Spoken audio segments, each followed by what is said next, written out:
کہ آقا کریم صلی اللہ علیہ وسلم نے ارشاد فرمایا کہ کیا صحابہ تم میں سے کوئی شخص یہ چاہتا ہے کہ وہ اس وادی میں جائے اور جا کے وادی کے پیچھے سے اس کو 2 حاملہ اونٹنیاں مل جائیں؟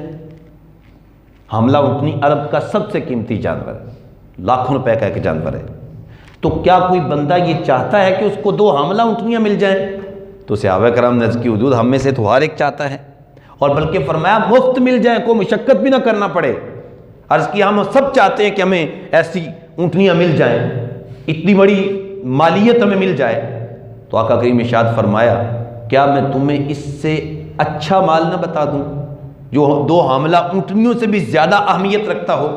تو صحابہ کرام نے عرض کیا حضور ضرور ارشاد فرمائیے۔ تو آقا کریم فرمایا کیا ایسا نہیں ہو سکتا کہ تم مسجد میں آؤ اور فجر کی نماز بجماعت ادا کرو اور اس کے بعد مسجد میں بیٹھ کے قرآن مجید کی 2 آیات کا ترجمہ سیکھ لو؟ یا رسول اللہ ہم ضرور سیکھ سکتے ہیں، اس کے معنی و مطالب ضرور سمجھ سکتے ہیں۔ تو آقا کریم صلی اللہ علیہ وسلم نے ارشاد فرمایا اگر تم مسجد میں آ کے قرآن مجید کی 2 آیات کے معنی و مطالب سیکھ لیتے ہو تو یہ تمہارے لیے 2 حاملہ اونٹنیاں مل جانے سے زیادہ برکت کا باعث ہوگا، تجھے زیادہ فائدہ ہوگا کہ تمہیں جو ہے وہ ایک شعور ملے گا، ایک آگہی ملے گی، ایک تمہیں روشنی ملے گی، ایک تمہیں علم ملے گا جس کی روشنی میں پھر تم اپنی زندگی کو روشن کر سکو گے۔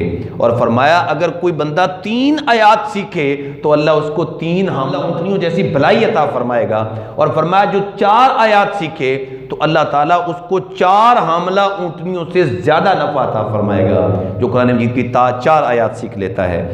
تو حضور نے اس انداز سے ہمیں ترغیب بھی دلائی ہے اور اس انداز سے ہمیں قرآن مجید کے ساتھ جو ہے وہ جڑ جانے کا حکم دیا ہے۔ تو قرآن مجید فرقان حمید کا تیسرا حق یہ ہے کہ ہم اس کو سمجھیں۔